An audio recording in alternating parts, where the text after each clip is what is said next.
ठीक है, देखो रिकॉर्डिंग का मैसेज गया और स्क्रीन शेयर है। मैम। अच्छा,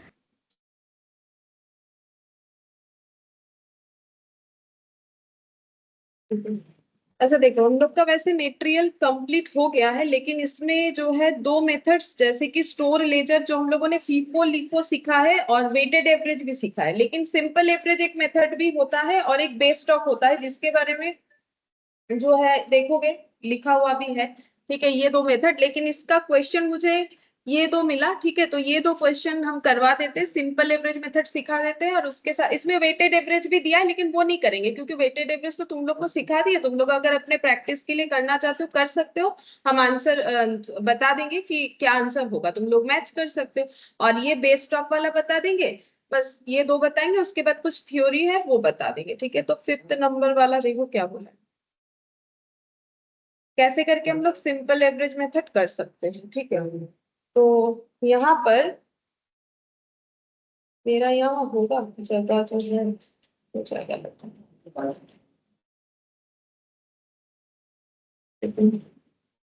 नहीं होगा, चलो हम पीछे ही बनाते हैं। ठीक है, तो यहाँ पर देखो क्या दिया है, इलास्ट्रेशन 5। यहाँ पर परचेज सेल सिंपल दे दिया है, हमें सिंपल एवरेज फॉलो करना है। ठीक है, लिखो स्टोर लेजर ब्रैकेट में simple average method, store laser simple average method. अच्छा, जैसे कॉलम बनता है वैसे बनाओ, डेट रिसिप्ट इश्यूज जैसा होता है, डेट रिसिप्ट इश्यूज और बैलेंस। रिसिप्ट में हो जाएगा quantity amount, sorry rate amount, quantity rate amount, quantity rate और अमाउंट।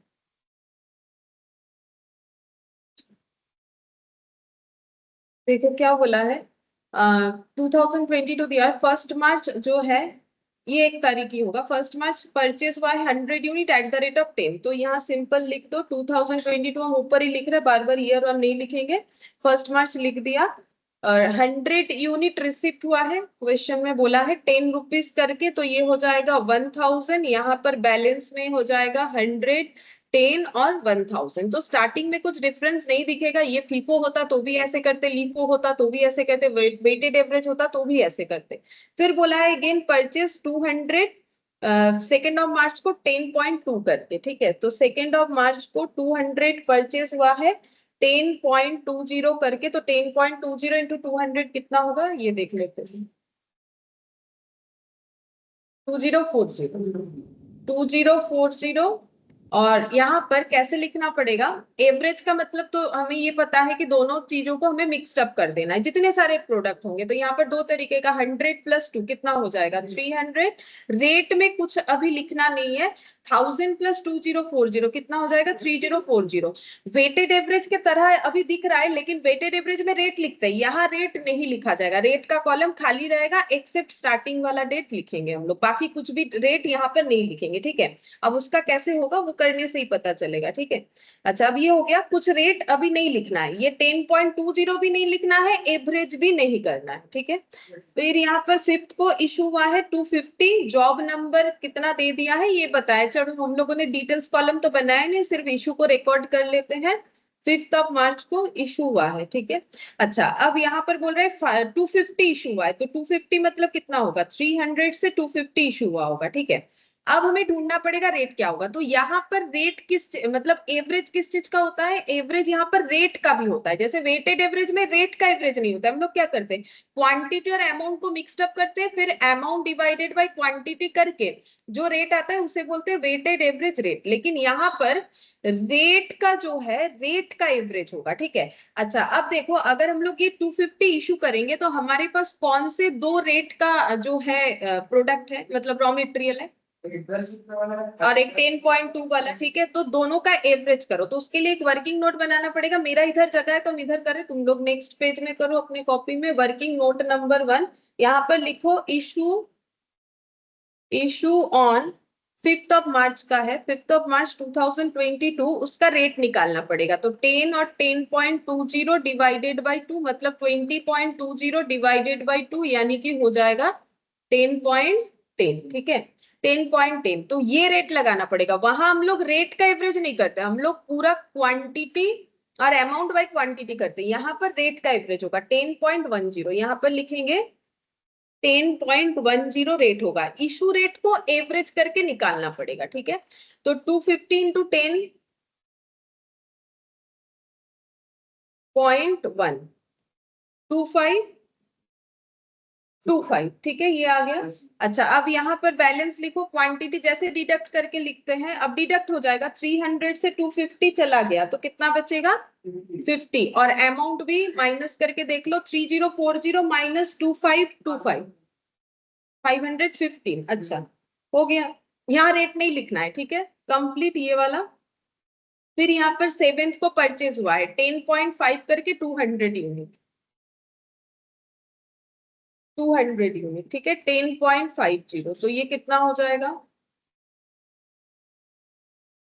2100, ठीक है। अब इसमें ऐड करो, 50 पहले से था, 200 आ गया, total quantity 250, total amount 515 add हो जाएगा, मतलब 2615 आएगा, ठीक है।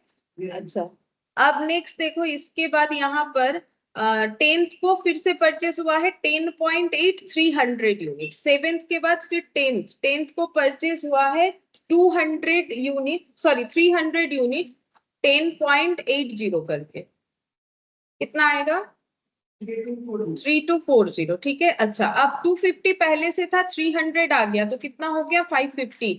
अमाउंट का टोटल लगाओ 5855, अच्छा ठीक है 5855, अच्छा ठीक है।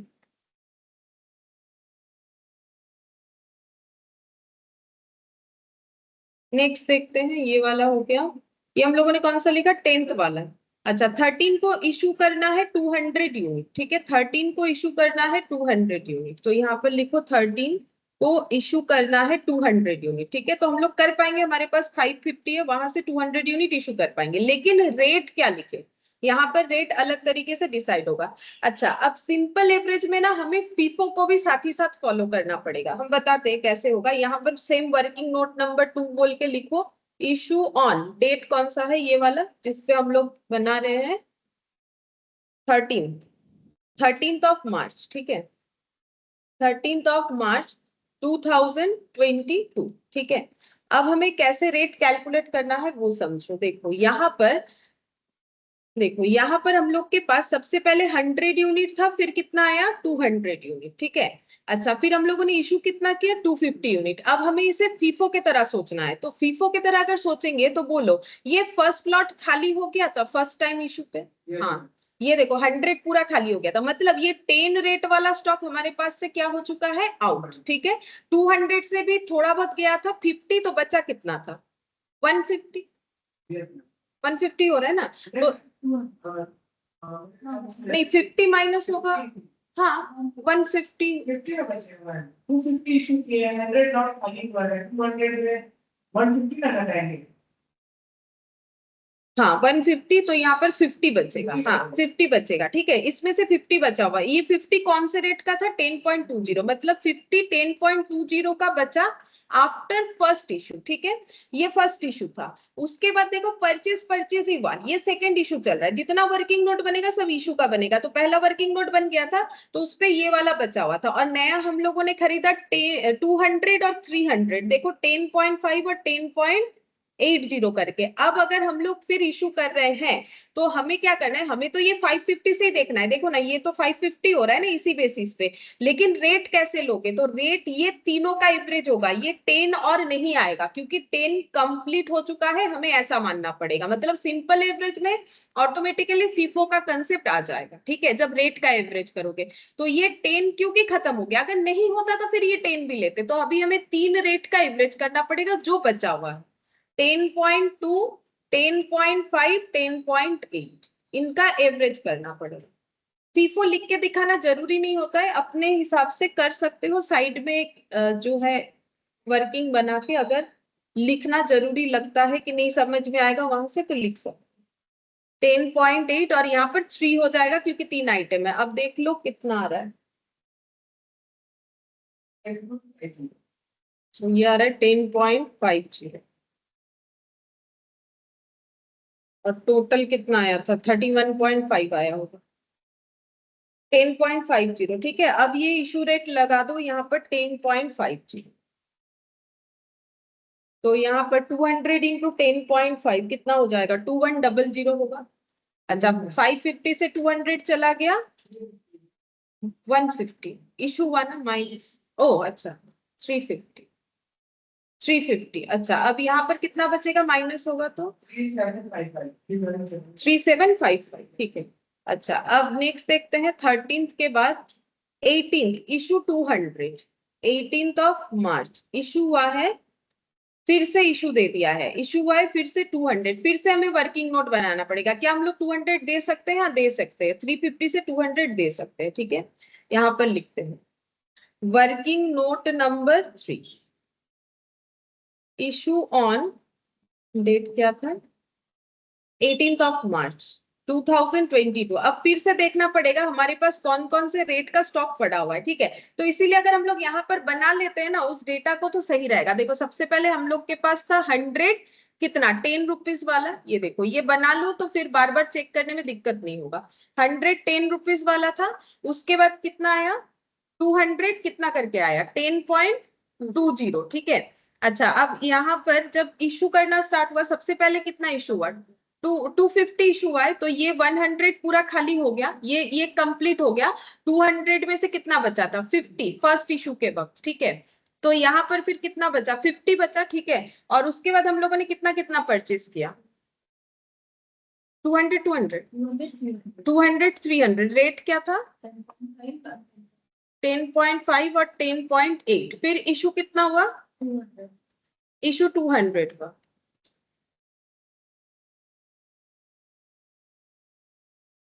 Good afternoon Modi ji. Good afternoon ma'am. 10.5 और 10.8, ठीक है। अच्छा हाँ, इशू कितना हुआ 200, 200 जब हुआ तो ये खत्म हो गया, ठीक है, ये कंप्लीट हो गया। तो 200 हुआ यहाँ, तो यहाँ से 50 लिए होंगे और ये पहले वाले से कितना लेना पड़ेगा 150, ठीक है। तो यहाँ पर फिर कितना बचेगा 50 बचा होगा और ये 300 पूरा बचा हुआ है, ठीक है।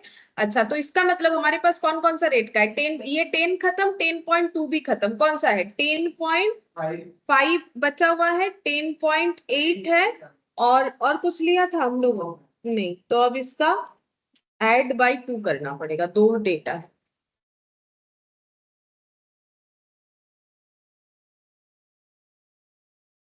Twenty 1.3 divided by 10.65, Yes, ma'am. 10.65 ऐसे रेट लिखना पड़ेगा, 10.65 इंटू करो 2130, रिमेनिंग हो जाएगा 350 माइनस 200 150, और यहाँ पर हो जाएगा 3755 1625। अच्छा 1625 हो गया। अच्छा, फिर नेक्स्ट देखते हैं 18th ऑफ मार्च के बाद 20 और 25, 20th ऑफ मार्च को परचेज हुआ है 111 कर, तो यहाँ पर बैलेंस में हो जाएगा 250 और ये ऐड होने से हो जाएगा 2572725। Yes, ma'am. अच्छा, ये हो गया। अब 20th मार्च के बाद हम लोग का 25, इसमें इशू हुआ है शायद, हाँ 150 अब रेट देखना पड़ेगा क्या होगा। अच्छा तो देखो लास्ट हम लोग के पास क्या बचा हुआ था 10.5 और 10.8 जब लास्ट हम लोगों ने इशू किया वो कितना यूनिट इशू हुआ था इसके पहले वाला मतलब वर्किंग नोट 3 का इशू का टोटल कितना था ये तो 200 यूनिट अभी 150 है ठीक है तो 150 इसका डेट कितना 25 ठीक है। अच्छा अब इसमें देखना पड़ेगा कितना बचा हुआ है तो हम लोग का तब बचा हुआ था 10 पॉइंट अच्छा जब हम लोगों ने 200 इशू किया ये वाला तो ये 50 खत्म हो गया होगा मतलब 10.5 खत्म हो गया होगा यहाँ से कितना लेना पड़ेगा हाँ ये बचा हुआ होगा ठीक है मतलब ये पूरा तो नहीं यूज हुआ मतलब 10.8 रहेगा और जो नया वाला है अभी कुछ टाइम पहले 11 रुपीज वाला जो परचेस हुआ डिवाइडेड बाई तो देखो कितना होगा ये हो जाएगा 21.8 डिवाइडेड बाई हाँ 10.9 10.9 इंटू 150 देख लो कितना होता है 1635 250 माइनस 150 बच रहा है 100 और ये माइनस करने से 0901 शायद देख लो तो 1090 ठीक है तो अगर सिंपल एवरेज दिया तो ऐसा होगा ठीक है तो इसमें ऐसे होगा ठीक है नाम सिंपल है लेकिन वेटेड इससे आसान होता है वेटेड में कुछ वर्किंग नोट का जरूरत ही नहीं इस पे से डिवाइड कर दो हो गया लेकिन इसमें क्या है हमें फीफो भी दिमाग में रखना है और रेट का भी एवरेज करना पड़ेगा ठीक है तो ये हो गया और इसका वेटेड एवरेज से भी तुम लोग अपने प्रैक्टिस के लिए इस क्वेश्चन को वेटेड एवरेज पे भी यूज कर सकते हो करके चेक करके देख सकते हो और यहाँ पर बोला है बेस स्टॉक ठीक है बेस स्टॉक मेथड में कैसे होता है तो देखो यहाँ पर दिया है the stock of material held on 1/4/2022 was 400 unit at the rate of 50 per unit ठीक है मतलब ओपनिंग स्टॉक फिर बोल रहा है following receipt and issues were recorded ये रिसिप्ट और इश्यूज दिया हुआ you are required to prepare store ledger showing how the values of issues would be calculated under base stock method base stock अकेले नहीं होता है बेस स्टॉक मेथड हम बताते कैसे होता है उसको या तो फीफो से करो या तो लिफो से करो ठीक है मतलब इसके साथ कोई एक चीज अटैच करना पड़ता है क्यों बेस स्टॉक का मतलब है कि हम लोग एक पर्टिकुलर स्टॉक हमेशा अपने पास रखेंगे जैसे कि यहाँ पर कितना बेस बोला है 100 हम लोग को हमेशा अपने पास रखना है ठीक है और 100 का रेट क्या रखेंगे तो 100 कहाँ से रखेंगे बोलो जो हमारे पास ओपनिंग स्टॉक है इससे हम लोग 100 हमेशा अपने पास रखेंगे जिसका रेट कितना करके है 50 करके है अब उसके बाद फीफो से यूज कर सकते हैं या लिफो तो हम कोई भी एक मेथड से दिखा देते दूसरा तुम लोग खुद भी कर सकते हो हम फीफो से ही दिखाते पहला फीफो दिया हुआ है कैसे करके बेस स्टॉक मेथड में क्वेश्चन सॉल्व करना पड़ता है तो फिर से वैसा ही स्ट्रक्चर बना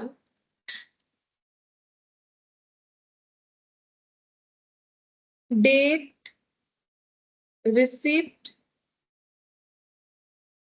quantity rate amount issues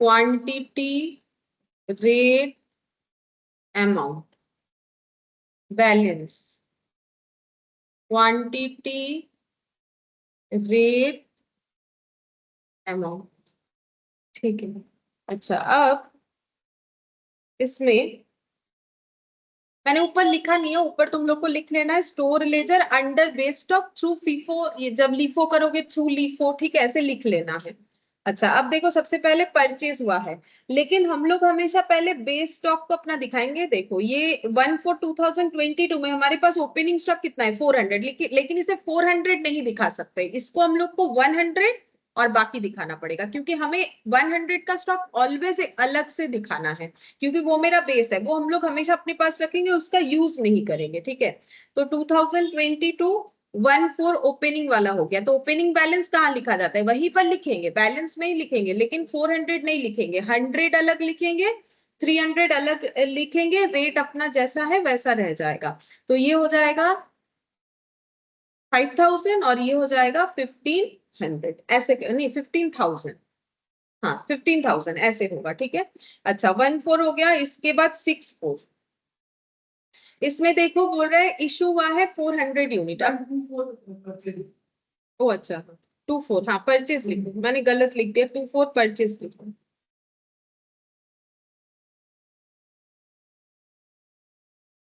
good afternoon good afternoon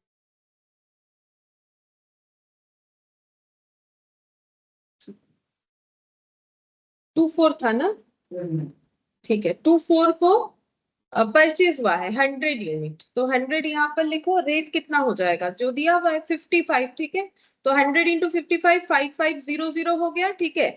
अच्छा अब ऐड करेंगे, अच्छा लिखेंगे कैसे, हम लोग फीफो फॉलो करें तो ऐड तो करेंगे नहीं, हर एक स्टॉक को अलग अलग दिखाएंगे। तो 100 जैसा है वो दिखाएंगे क्योंकि वो है मेरा बेस स्टॉक, हम लोग उसे हमेशा अलग दिखाते हैं। फिर नीचे 300 जैसा था वैसा रहेगा, जिसका 15,000 बनेगा, और उसके नीचे लगेगा फिर से 100 जो कि 55 वाला है 5500 हो गया। इसको ऐसे कवर कर दो ताकि समझ में आए कि ये एक लाइन में है, ठीक है।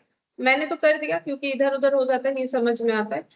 अगर तुम लोग का जो है प्रॉब्लम नहीं है तो नहीं भी करने से होगा, कोई जरूरी नहीं है। 64 इशू हुआ है, तो यहाँ पर लिख रहे हैं, ठीक है। 64 को इशू हुआ है। अब अगर हम लोग फीफो से कर रहे हैं क्वेश्चन को, जो कि हम लिखना भूल गए, हम फीफो भी फॉलो करें, तो इशू अगर 400 यूनिट करेंगे तो सबसे पहले कहाँ से जाएगा, हाँ 100 अपना रहेगा, उसका यूज नहीं करना है, ठीक है। तो पहले 300 वाला चला जाएगा 50 करके, यानी 15,000, और कितना लेना पड़ेगा 100 55 करके, मतलब 5500। तो मेरे पास जो है जो भी था एक्चुअली सारा खत्म हो गया, जो पड़ा हुआ है वो क्या पड़ा हुआ है, बेस स्टॉक, ठीक है। सिर्फ बेस स्टॉक पड़ा हुआ है, कौन सा वाला, ये वाला, ठीक है। बेस स्टॉक हमेशा रहेगा, उसको कभी यूज करना नहीं है, ठीक है। वो मतलब सेविंग्स के तरह रखना पड़ेगा उसे। अच्छा 64 के बाद आ जा रहा है 10th 4 परचेज है, लिखो 10th 4 को परचेज है 655 करके, 655 करके कितना होगा 33, 6 5 30, 33 होगा, ठीक है। अच्छा अब इसको कैसे लिखेंगे, बेस स्टॉक अपना लिखो जैसा दिख रहा है, उसके जस्ट नीचे आ जाएगा 600 वाला 55 करके 33,000, ये कर दिया मैंने यहाँ पर क्लोज, ठीक है।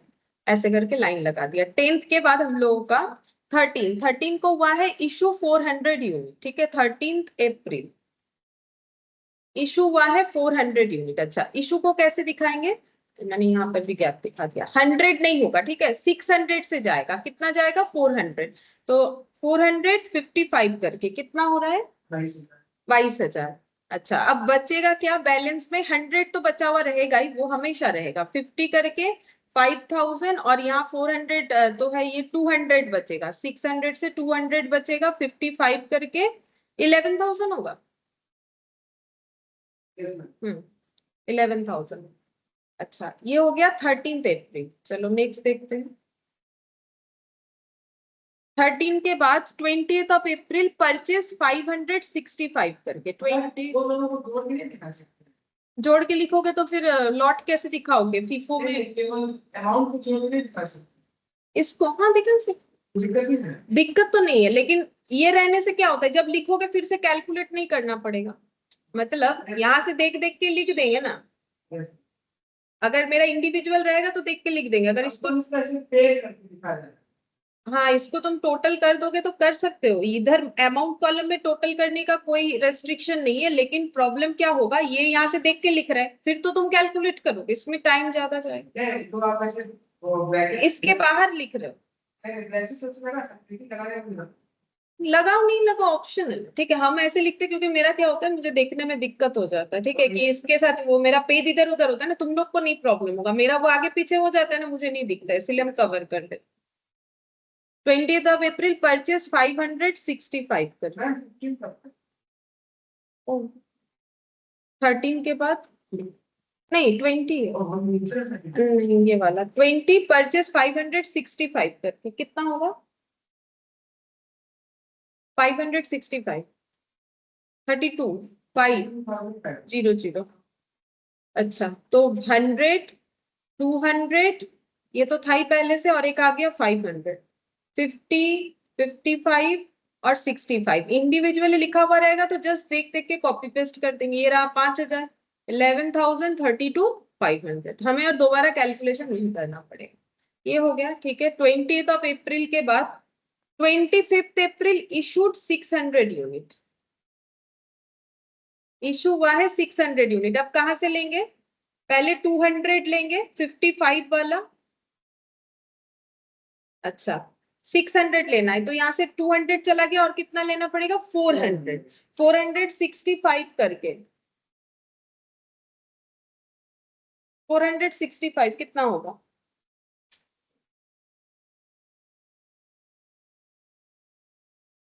अच्छा 26,000 हो गया। अच्छा अब बचा क्या है? बेस स्टॉक तो बचा हुआ रहेगा ही हमेशा, और 500 में से 400 गया, कितना बचेगा? 165 करके कितना हो जाएगा? 6500 हो गया। अच्छा ये हो गया हमारा 25 अप्रैल।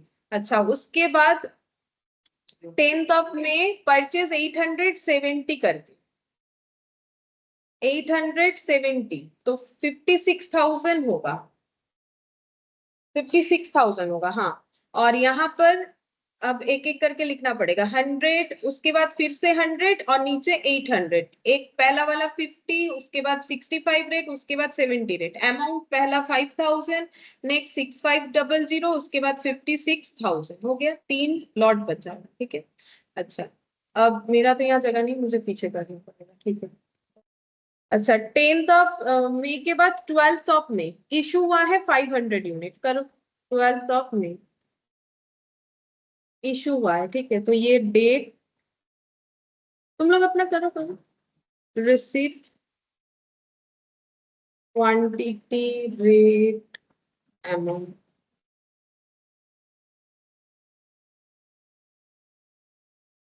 Issue, quantity, rate, amount, balance, quantity, rate, amount. हाँ 12 मई को हमारा इशू हुआ है 500 यूनिट। अच्छा कैसे होगा? पहले 100 तो नहीं लेंगे, 100 और इधर से लेना पड़ेगा 400, 165 करके 470 करके, 165 और 470 तो ये हो जाएगा 6500 और ये हो गया 7 हाँ 28,000। अच्छा बचेगा कितना? 100 बचेगा बेस स्टॉक 50 वाला 5,000, और ये कितना बचा? ये 100 चला। अच्छा 470 करके बचेगा 28,000। 12 मई। अच्छा उसके बाद 13 फिर से इशू 200 लिखो। 13 को फिर से इशू हुआ है 200। अच्छा तो कहां से लेंगे? 400 से लेना पड़ेगा। 200 इंटू 70, 14,000। बचा कितना? बेस स्टॉक रहेगा 155,000, और हाँ ये 270, 14,000। फिर 13 के बाद 15 परचेस 575 करके, 575 देख लो कितना होगा। 37,500। अब बैलेंस में लिखना पड़ेगा 100, नीचे 200, उसके नीचे लगेगा 500, 50, 70, 75 देख देख के लिख देंगे। 5,000, 14,000, 37,500 हो गया। ठीक है। 15 मई के बाद 12 जून, 12 जून। ठीक है। इशू 400। अच्छा तो 200 ले लेंगे पूरा 70 करके 14,000, और बाकी 200 और लेना पड़ेगा।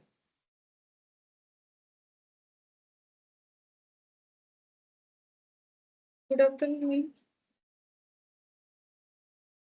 Good afternoon ma'am. अच्छा ये कितना हो जाएगा? 75 करके, ये कितना हो रहा है? 15 ना, 75 और 2 15,000। अच्छा अब ये 100 बचा हुआ रहेगा बेस स्टॉक। अच्छा 200 ये वाला खत्म हो गया, 5 से 2 गया, कितना हो जाए? 375 करके कितना होगा? 22,500 हो गया। अच्छा इसके बाद 15 परचेज 380 करके, 380 करके कितना हो जाएगा? 24,000। अब यहाँ पर लिख दो 100 बचा हुआ रहेगा हमेशा, नीचे 3, उसके नीचे फिर से 300, 50, 75 और 80। 50 वाला 5,000, 75 वाला 22,500, 30 सॉरी 300, 24,000। ठीक है ये हो गया टोटल। लास्ट 5,000, 22,500, 24,000। ठीक है। ठीक है तो ये हम लोगों ने कर लिया। इससे क्या होता है, अगर इससे तुम लोग को कुछ थ्योरी भी पूछेगा तो तुम लोग को एक आइडिया हो गया क्वेश्चन करने से कि बेस स्टॉक होता क्या है। हमें कोई भी एक मेथड फॉलो करना पड़ेगा। बेस स्टॉक का मतलब कुछ नहीं, एक पर्टिकुलर स्टॉक को हमें रखना पड़ेगा। अब क्वेश्चन में अगर वो पर्टिकुलर स्टॉक दे देगा तो ठीक है, नहीं देगा तो तुम लोग अपना एजम्पशन लिख सकते हो, लाइक हम 100 यूनिट रखना चाहते हैं या कुछ और, ठीक है, अपने हिसाब से रख सकते ম্যাম ওপেনিং কি সব সময় কি একই রকম থাকবে? হ্যাঁ, যেটা বেস ধরতে হবে সেটাই থাকবে। 100 ইউনিট বেস ধরতে বলেছে না, তাই জন্য ওপেনিং নয়, বেসটা আমার সব সময়, এটা ওপেনিং ছিল তাই। এটা যদি পারচেজও হতো, ধরো এই 400টা যদি পারচেজ হতো, ইন কেস এটা ওপেনিং বলেছে, যদি এটা পারচেজও হতো তাহলেও তোমাকে ওখান থেকে 100 আলাদা করে নিতে হতো, কারণ এটা এদের পলিসি। বেস স্টক মানে হচ্ছে আমি সবসময় একটা স্টক নিজের বেস হিসেবে রাখবো, তো এরা বেস হিসেবেই 100টা সবসময় রাখবে, সেই জন্য এটা ওপেনিং বলতে দেখো, মানে ওটা সবসময় স্টার্টিং এ লেখা আছে, তাই যদি ওপেনিং বলছো সেটা ঠিক আছে বলতে পারো, কিন্তু আমার যদি 400টা ওপেনিং স্টক না হয়, যেমন দেখো এটা ওপেনিং স্টক ছিল, এটা যদি পারচেজও হতো তাহলে আমাকে 100 আলাদা স্প্লিট করে নিতে হতো, কারণ আমাকে 100 বেস স্টক রাখতে বলেছে। তো বেস স্টকটাকে আমাকে এইভাবে রাখতে, যেহেতু আমার ওটা ওপেনিং ছিল, এখান থেকে আমি দুটো পার্ট করে নেবো, একটা 100 একটা 300, কারণ আমাকে 100 অলওয়েজ ফিক্সড রাখতে বলেছে, ওই জন্য। ঠিক আছে। ঠিক আছে, 100 এর জায়গায় অন্য কিছু বললে অন্য কিছু রাখ, যত বলবে অত রাখবো। আর যদি কিছু না বলে তাহলে আমাদেরকে বেস স্টক মেথড দিলে নিজে থেকে অ্যাজাম্পশন নিয়ে নেবো कि এতটা। देखो 100 बोल दिया तो 100 रखा है, अगर कुछ भी नहीं बोलेगा लेकिन बेस स्टॉक मेथड हमें पूछेगा तो हम लोग अपने हिसाब से कोई भी एजम्पशन लेके उसका नोट दे देंगे कि हम लोग मान रहे हैं कि इतना हम लोग जो है बेस स्टॉक रखना चाहते हैं, ठीक है।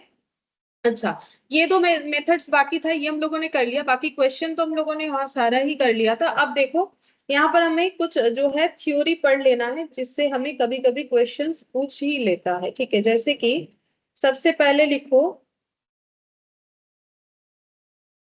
पहला थ्योरी हो जाएगा वेस्ट, वेस्ट बोल के, ठीक है, वेस्ट मतलब वेस्टेज जो हो, ठीक है, वेस्ट। पहले डेफिनेशन लिखवा देते फिर समझा देंगे। लिखो, it is that part of basic material, basic raw material, which is lost in the course of manufacturing process,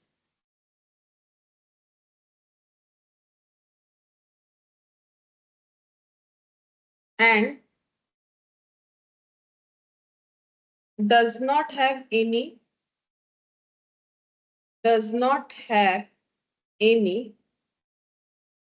recovery value.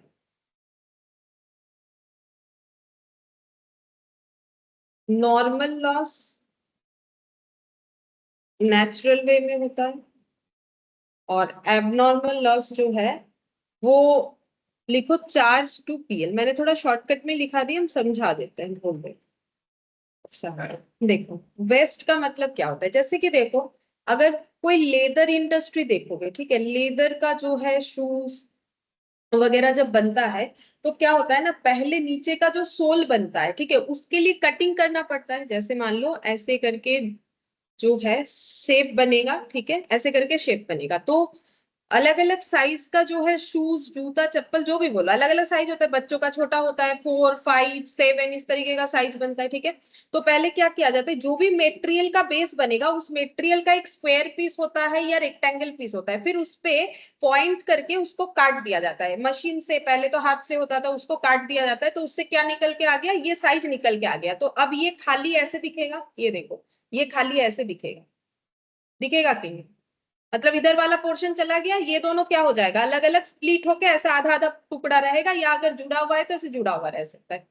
अब ये क्या हो गया, हम लोग प्रोडक्शन स्टार्ट करने के पहले ही, ठीक है, ये लॉस हो गया ना। अब इसका देखो, ये मार्केट में बिक भी सकता है, नहीं भी बिक सकता है, ठीक है, तो हम लोग क्या बोलेंगे, ये वेस्टेज है, ये वेस्टेज है। जैसे मान लो टेलर एक कपड़ा ले लिया, कपड़े का पीस, और उसको कट कर रहा है शर्ट बनाने के लिए, तो पहले ऐसे ऐसे लाइन लगा लेता है, उनके पास एक पेंसिल रहता है, ठीक है, फिर उससे क्या करता है, लाइन लगा के ऐसे ऐसे कट कर लिया कि भाई मुझे ऐसा ऐसा चाहिए। अब इसके साइड साइड का जो निकल रहा है, ठीक है, वो क्या हो गया, वेस्टेज।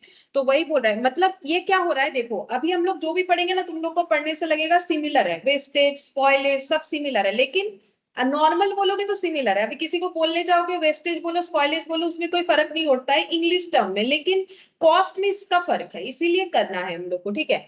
तो देखो क्या बोल रहा है, it is that part of basic raw material. देखो इसका रॉ मटेरियल क्या था, लेदर था, इसका रॉ मटेरियल क्या था, कपड़ा, क्लॉथ्स था, ठीक है। तो यहाँ पर बोल रहे raw material which is lost in course of manufacturing process. हम लोग मैन्युफैक्चरिंग प्रोसेस यहाँ पर स्टार्टिंग में होगा, ठीक है।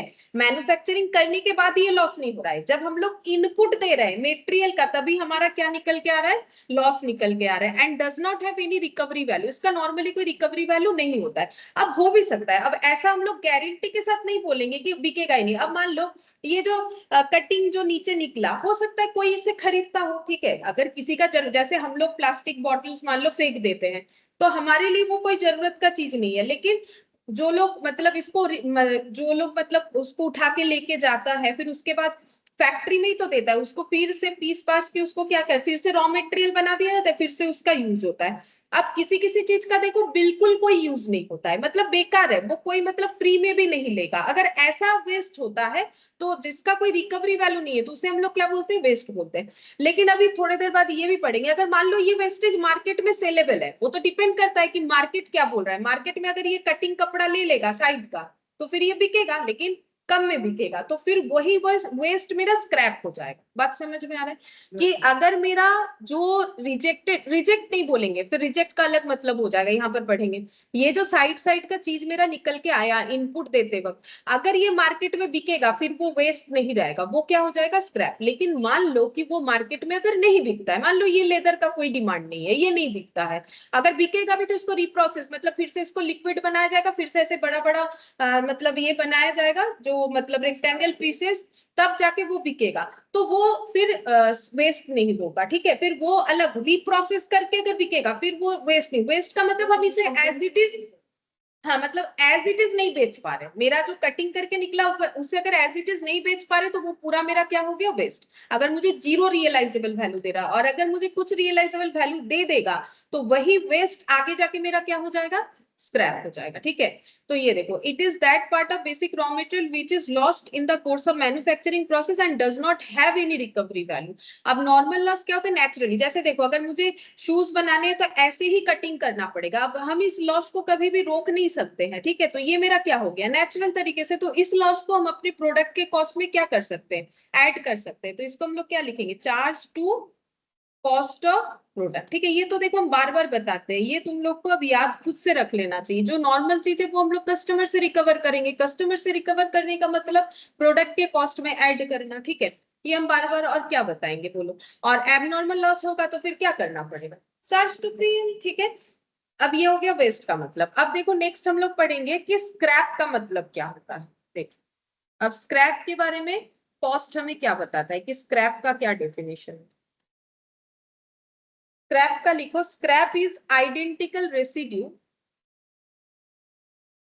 Identical residue from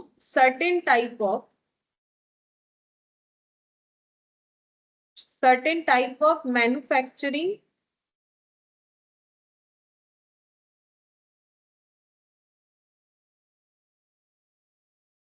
usually small amount,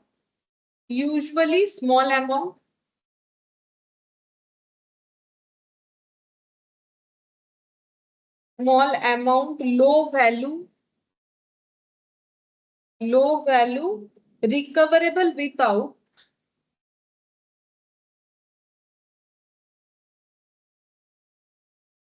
further process।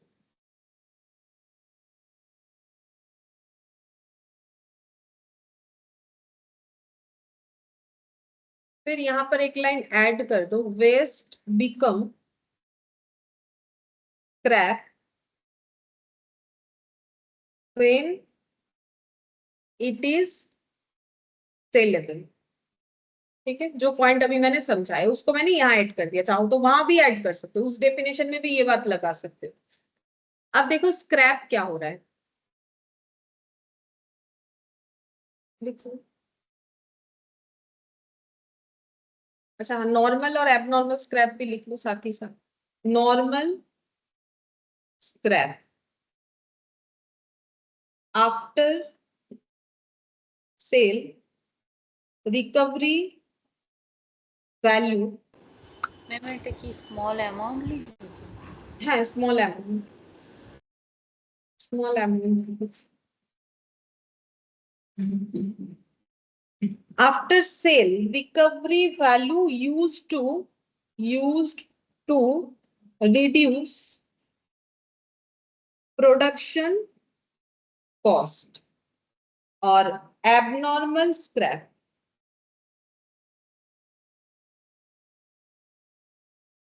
charged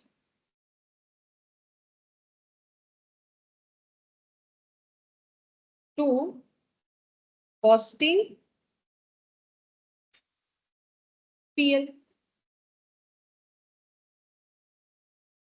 ठीक है, देखो इसका हम पहले बताते फिर यहाँ डेफिनेशन बताएंगे। स्क्रैप का मतलब क्या हो जाएगा? स्क्रैप का मतलब पहला बात है कि आफ्टर प्रोडक्शन हमें अगर कुछ ऐसा चीज मिलता है जो नॉर्मल तरीके से हम लोग बेच नहीं पाएंगे, ठीक है, जो मेरा स्क्रैप हो गया है। जैसे कि देखो कैसे बोले, जैसे स्क्रैप का मतलब मान लो फ्रूट जूस बन रहा है, ठीक है, अब फ्रूट जूस बन रहा है तो जूस जो निकल रहा है उससे फ्रूट्स का जो पार्ट निकल के आ रहा है, ठीक है, मतलब जो भी जूस होता है तो उसमें कुछ तो कचरा निकल के आता ही है ना। अब मान लो वो मार्केट में बिक रहा है, मान लो कैसे बिक रहा है, मान लो पेड़ पौधा में देने के लिए खाद के हिसाब से बिक सकता है, ठीक है, ठीक है। तो वो मेरा क्या हो गया, प्रोडक्शन करने के पहले वो नहीं हो रहा है, प्रोडक्शन करने के बाद हो रहा है। अगर प्रोडक्शन करने के बाद होगा उसको हम लोग क्या बोलेंगे, स्क्रैप, ठीक है। ये देखो एक मेन डिफरेंस है स्क्रैप और अभी हम लोगों ने क्या पढ़ा, वेस्ट। वेस्ट कब हो रहा है, जब हम लोग मेटेरियल को इनपुट दे रहे हैं, ठीक है, इनपुट मेटेरियल वो रिलेटेड टू मेटेरियल है, ये रिलेटेड टू फिनिश गुड्स है। फिनिश गुड्स बन गया, उसके बाद मेरे पास क्या आया, जो कुछ मेरा ऐसा चीज आया जो कि स्क्रैप हो गया है। अब स्क्रैप का मतलब है जिसे हम लोग बेच के कुछ ना कुछ रिकवरी कर सकते हैं। पहले ये वाला चीज बताते हैं, नॉर्मल स्क्रैप मतलब आप फ्रूट जूस निकालोगे तो क्या उससे वो जो खराब मतलब जो मतलब एक्स्ट्रा जो निकल रहा है वो तो नहीं, जैसे गन्ने का जूस होता है तो गन्ने का जूस में जूस तो निकल गया, अब उसका जो भी वो निकल रहा है, मान लो वो मार्केट में बिक जाता है, ठीक है, उसको मान लो सुखा के हम लोग जला सकते हैं, हो सकता है ऐसा होता है। जैसे मान लो डाब, ठीक है, जो मतलब नारियल पानी पीते हो उसका जो वो लोग इकट्ठा करते हैं उसको अगर धूप में सुखा दोगे ना वो अच्छा जलता है, ठीक है, मतलब उसको जला सकते हो, ठीक है, तो वो भी क्या हो जाएगा, स्क्रैप हो जाएगा कि नहीं होगा। नारियल पानी बेचना उनका काम है, अब वो जो इकट्ठा करे मान लो किसी को ले जाके बेच देंगे, अब वो उससे क्या करेंगे, अलग अलग चीज बन सकता है उससे। लेकिन नारियल पानी जितने दाम में बेचा, क्या वो नारियल का जो मतलब वेस्टेजेस पड़ा हुआ है क्या वो उतने दाम में बिकेगा, नहीं, कम में बिकेगा ना। तो वही बोल रहा है, देखो नॉर्मल स्क्रैप क्या हो गया, अब बेच के मान लो उनको जो पैसा मिलेगा वो अपने उस मतलब नारियल खरीदने का जो पैसा था उससे उसको क्या कर सकते हैं, माइनस कर सकते हैं। तो वही बोल रहा है, देखो after sale recovery value used to reduce production cost, मतलब हम लोगों ने एक प्रोडक्शन किया, ठीक है, हम लोगों ने रॉ मटेरियल दिया, उसके बाद हमें क्या मिला, फिनिश गुड्स। फिनिश गुड्स बनाते हुए हमें क्या मिला, स्क्रैप मिला, ठीक है। अब उस स्क्रैप को हम लोगों ने बेच दिया, बेचने से क्या होगा, हमारा ये जो प्रोसेसिंग कॉस्ट है, ठीक है, ये तुम लोग प्रोसेस कॉस्टिंग में भी पढ़ोगे, प्रोसेसिंग कॉस्ट क्या हो जाएगा, कम हो जाएगा। मान लो मेरा प्रोसेसिंग कॉस्ट लगा 1000, मेरा फिनिश गुड्स बन के रेडी हुआ, अब मेरे पास जो स्क्रैप आया उसको बेच के मेरे पास कितना आ गया, 50 रुपीज, ठीक है। तो अब इस 1000 से अगर हम लोग 50 रुपीज को लेस कर देंगे तो हम बोलेंगे मेरा प्रोसेसिंग कॉस्ट कम होगी, कितना हो गया 9, ठीक है। जैसे रेस्टोरेंट में खाना बन रहा है, ठीक है, तो जितने वेजिटेबल्स को काटे जा रहे हैं उससे जो वेस्टेजेस निकल के आ रहा है वो मान लो किसी को बेच दे रहा है, ठीक है, तो बेच देने से उसका जो प्रोसेसिंग कॉस्ट है वो उसको क्या कर सकता है, रिड्यूस कर सकता है। लेकिन अगर वो नॉर्मल स्क्रैप है, लेकिन अगर एबनॉर्मल है मतलब मेरा जो लॉस हुआ वो नॉर्मल रीजन से नहीं हुआ, मतलब जो थोड़ा बहुत होता है वैसा नहीं हुआ, बहुत ज्यादा हो गया, ठीक है, तो वो क्या हो जाता है, एबनॉर्मल लॉस, ठीक है, मतलब जो सोचा था एक्सपेक्टेड से ज्यादा, एक्सपेक्टेड तो पता ही है कितना लॉस होगा, उससे ज्यादा हो जाएगा, फिर वो मेरा क्या होगा, लॉस। तो scrap is identical residue from certain type of manufacturing, मतलब मैन्युफैक्चर करने से जैसा हमें फिनिश गुड्स मिलता है जस्ट लाइक वैसा ही मिलता है, लेकिन उसको हम लोग as it is finish goods की तरह बेच नहीं पाएंगे मार्केट में, ठीक है। तो वो नॉर्मली स्मॉल अमाउंट का होगा, अगर वो बिगर अमाउंट का हो गया तो फिर मेरा क्या हो जाएगा, एबनॉर्मल हो जाएगा, और उसका वैल्यू भी क्या होगा, मार्केट में बेचने देंगे फिनिश गुड्स जितने में बिकेगा वो चीज उतने में नहीं बिकेगा, ठीक है। रिकवरेबल विदाउट फर्दर प्रोसेसिंग, लेकिन ये जो स्क्रैप हमें मिलेगा इसको कुछ फर्दर प्रोसेस नहीं करना पड़ेगा, वो एज इट इज मार्केट में सेलेबल होना चाहिए, ठीक है। जैसे मान लो जो हमारे पास नारियल पानी का जो निकल के आया, ठीक है, मतलब जो भी एक एक करके नारियल पानी लोग पिए जा रहे हैं और जो पड़ा हुआ रह रहा है, वो जो स्क्रैप, उसको कुछ प्रोसेस नहीं करना पड़ेगा, वो उसको एज इट इज बेच पाएगा। अगर एज इट इज बेच पा रहा है तो वो हम लोग का क्या हो जाएगा, स्क्रैप, उसको फर्दर प्रोसेसिंग करना नहीं पड़े, ठीक है। तो स्क्रैप का ये कंडीशन हुआ। अब लिखो तुम लोग difference between scrap and wastage. तो एक साइड वेस्टेज और एक साइड स्क्रैप रख दो तो ही होगा, ठीक है। यहाँ पर लिखो वेस्ट और इधर लिखो स्क्रैप। तो हम छोटा छोटा पॉइंट लिखवा दे रहे, तुम लोग अपने हिसाब से लैंग्वेज ऐड कर लोगे अगर क्वेश्चन में आएगा, ठीक है। वेस्ट जो है ये विजिबल भी होता है और इनविजिबल भी होता है, ठीक है। जैसे कि अगर मान लो विजिबल, तो जैसे मैंने बोला वेस्ट में, जैसे देखो मैंने कपड़ा, जो टेलर का कपड़ा कटिंग का एग्जांपल दिया, लेदर कटिंग का एग्जांपल दिया, वो सब तो विजिबल है, दिख रहा है, इतना लेदर बर्बाद हो गया, इतना कपड़ा बेकार हो गया। लेकिन इनविजिबल क्या है, जैसे मान लो किसी का पेट्रोल रिलेटेड काम है, ठीक है, तो फिर अब मान लो पेट्रोल को लेके काम करना पड़ा है, तो पेट्रोल जो खुला हुआ रहेगा तो उसमें क्या हो जाएगा, वो धीरे धीरे इवापोरेट होके, तो फिर वो क्या वेस्ट हो गया। इन अब बार बार लगा के थोड़ी ना काम कर सकता है, अगर उसको खोल के ही काम करना है तो खोल के ही काम। जैसे कलर जो पेंट करते हैं तो वो भी क्या होता है, ज्यादा देर खुले में रहने से वो क्या हो जाता है, थोड़ा थोड़ा हार्ड हो जाएगा, फिर उसके बाद तो वो बहुत ज्यादा अगर खुला रख देंगे तो वो तो पूरा ही बेकार हो जाएगा, उसके आगे तो उसके कुछ काम नहीं होगा। तो वो जो इवापोरेट हो जाना, तो वो क्या हो गया, इनविजिबल वेस्ट। और कुछ ऐसा काम हो ही सकता है कि थोड़ा थोड़ा इनविजिबल वेस्ट तो होगा, जैसे पेंट कर रहा है, तो जब पेंट करते हैं तो बार बार थोड़ी ना ढक्कन लगाएंगे खोलेंगे, ढक्कन लगाएंगे खोलेंगे, जो कंटेनर में लेके कर रहे हैं वो तो खुला ही रहता है, तो उसमें भी क्या होता है, थोड़ा थोड़ा वेस्ट होते ही रहता है, ठीक है। लेकिन स्क्रैप जो होता है ना वो हमेशा विजिबल होगा, स्क्रैप कभी इनविजिबल चीज का स्क्रैप नहीं होता है, ठीक है। इनविजिबल चीज का स्क्रैप नहीं होगा, स्क्रैप का मतलब वो विजिबल आइटम ही होगा, ठीक है। अच्छा लिखो, इसका जो है नो रियलाइजेबल वैल्यू, इसका कोई रियलाइजेबल वैल्यू नहीं है। अगर इसका रियलाइजेबल वैल्यू हुआ तो फिर इसका नाम ही चेंज हो जाएगा, क्या हो जाएगा, स्क्रैप, ठीक है। और scrap has little realisable value.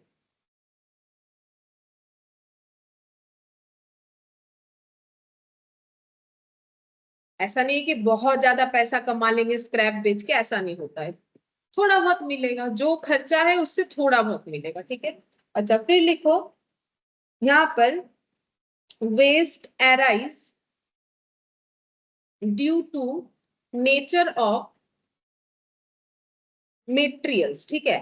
मतलब इनपुट के केस में हमारा मेटेरियल कैसा है उसके ऊपर वेस्टेज डिपेंड करता है, और स्क्रैप जो है वो मैन्युफैक्चरिंग प्रोसेस पे डिपेंड करता है। तो लिखो scrap arise due to nature of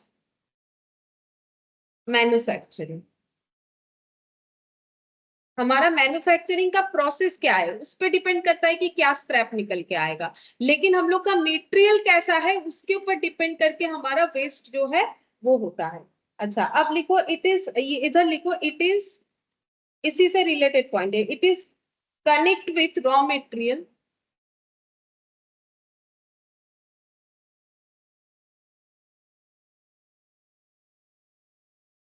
और इनपुट, रॉ मटेरियल और input of the production process. Production process में हम लोग जो रॉ मटेरियल या इनपुट का यूज कर रहे हैं ये उससे कनेक्शन रखता है, तभी तो ये मटेरियल के नेचर के ऊपर डिपेंड करता है। अगर देखा जाए तो ये दोनों पॉइंट आपस में इंटर रिलेटेड है, ठीक है। और फोर्थ नंबर में लिखो it is the loss, it is the loss connected with output, connected with output, ठीक है। ये आउटपुट के बाद हमें पता चलता है, आउटपुट पे फिनिश गुड्स पे अगर हमें कोई लॉस मिलता है दैट इज कॉल्ड स्क्रैप।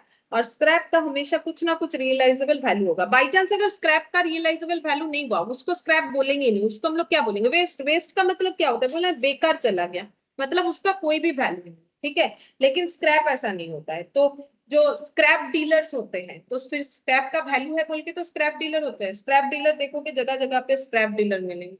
जो भी स्क्रैप है, जैसे कि हम लोग घर का कुछ भी, जैसे प्लास्टिक बॉटल्स वगैरह हो गया, पेपर वगैरह हो गया, अलग अलग नीड होता है। जैसे पेपर को किसी को भी अभी नहीं फील है उसको स्मॉल ऑफ करने के बाद वो लोग उसको रीमैन्युफैक्चर के रफ के आगे तो देखो।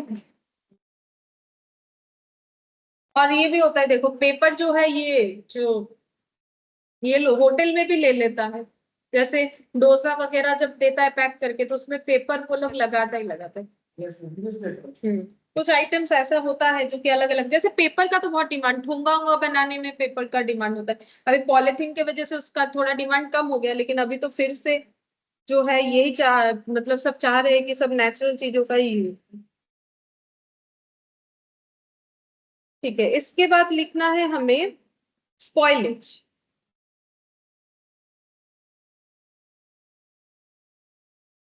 होगा सिलेक्ट? हाँ मैम। अच्छा, इसके बाद लिखो spoilage.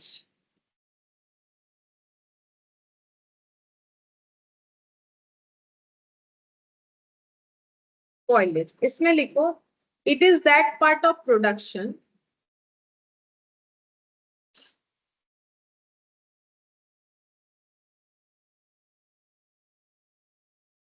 which does not meet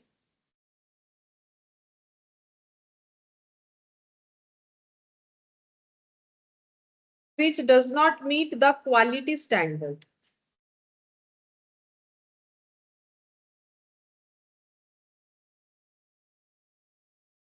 It is that portion of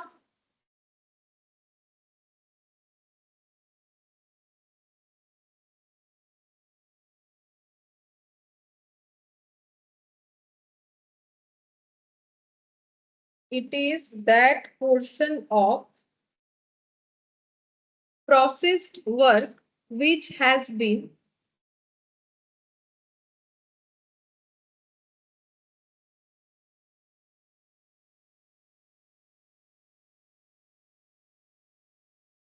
spoiled in manufacture but can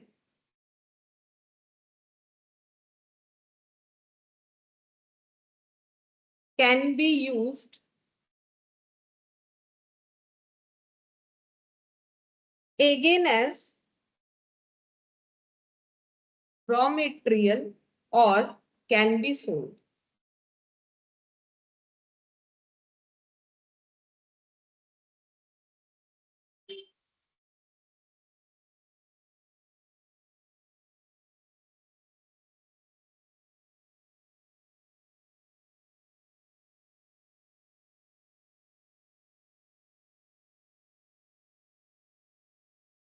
अच्छा देखो, जैसे बोल रहा है it is the part of production which does not meet the quality standard, मतलब हम लोगों ने जो फिनिश गुड्स बनाया जिस स्टैंडर्ड या जिस क्वालिटी को अचीव करने के लिए सोचा था वो क्वालिटी का ये बन के रेडी नहीं हुआ, ठीक है, तो फिर मार्केट में नहीं बेचेंगे क्योंकि हम लोग जैसा सोच रहे हैं वैसा ही ना बेचेंगे। It is that portion of the processed work which has been spoiled in manufacture, मतलब प्रोसेसिंग करते हुए ये स्पॉइल हो गया, but can be used again as raw material और कैन बी सोल्ड। अब देखो दो चीज हो सकता है, ऐसे मान लो कि जो ब्रिक्स बनता है ना, ईटा, ठीक है, अब जब ईटा बनाया जाता है तो उसको क्या किया जाता है ना, ऐसे ईटा बनाने का एक फ्रेम होता है, उसके अंदर जो है मट्टी डाला जाता है, ठीक है, फिर उसको ऐसे पलट के फिर उसमें ईटा, मतलब ऐसे निकाल दोगे तो पूरा वो स्ट्रक्चर बन जाएगा, ठीक है। ईटा कारखाना में ऐसे ही होता है। तो अब मान लो जब वो स्ट्रक्चर बनाने गए, अब मान लो वो किसी कारण से बिगड़ गया, ठीक है, तो उसको क्या करेंगे, फिर से वो मट्टी को निकाल के जहां मट्टी का ढेर है वहां पर डाल देंगे, फिर से उसको ये करेंगे, तो वो क्या हो गया, स्पॉइलेज हो गया, क्योंकि अगर टेढ़ा मेढ़ा ईटा होगा तो जब कोई परचेज करेगा तो उसको छांट देगा, उसको लेगा नहीं, ठीक है। अब हम लोग दो चीज कर सकते हैं, हम लोग अगर चाहे तो उसको फिर से रॉ मटेरियल में ट्रांसफर कर सकते हैं, या फिर अगर हम लोग इसको चाहे तो वैसे भी बना सकते हैं, कभी कभी टूटा फूटा ईटे का भी तो काम आता है, तो टेढ़ा मेढ़ा ईटा कम दाम में बिक जाएगा, उसको तोड़ फोड़ के बेच देंगे, क्योंकि जब घर बनाते हैं तो छोटा बड़ा हर साइज का चीज जरूरत होता है, तो वहां पर भी बेच सकते हो। अगर हम लोग इसको पूरा बना ही लेते हैं बाई चांस फिनिश गुड्स, तो भी उसे बेच देंगे, हो सकता है कम दाम में बिकेगा, जो मतलब सही सलामत ईटा है उसका जो दाम होगा, और जो हम लोग का थोड़ा टेढ़ा मेढ़ा हो गया उसका जो है दाम उतना नहीं होगा। तो स्पॉइलेज का मतलब वही हो गया कि अगर प्रोडक्शन करने के बाद जैसा क्वालिटी सोचा था वैसा नहीं बना, तो उसको चाहो तो वैसे भी बेच दो, और अगर बाई चांस उसको रॉ मटेरियल में ट्रांसफर किया जा रहा है, क्योंकि देखो हर एक चीज रॉ मटेरियल में ट्रांसफर करना पॉसिबल नहीं होगा तो वैसे ही बेच दो। अगर रॉ मटेरियल में ट्रांसफर करके फिर से उसे रीमैन्युफैक्चर करके बेचा जा सकता है तो वैसे कर दो। जैसे ईटा वाला जो मैंने एग्जांपल दिया, उसको हम लोग रॉ मटेरियल में चाहे तो ट्रांसफर कर सकते हैं, लेकिन हर एक चीज को नहीं कर पाएंगे। फिर है defective.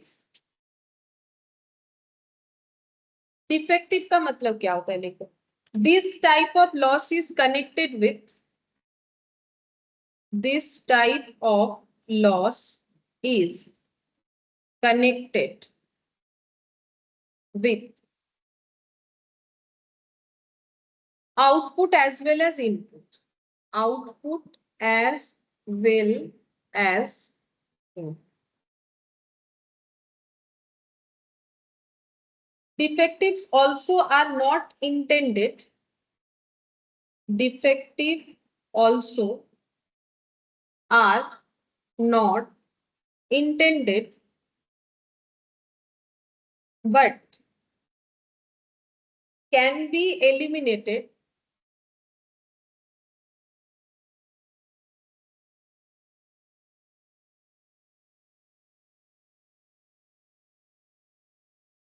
through a proper control system. Proper control system. Defective can be used after. Defective can be used after rectification,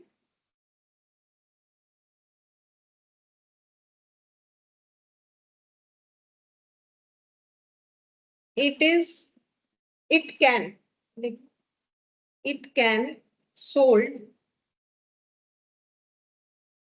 at a lower value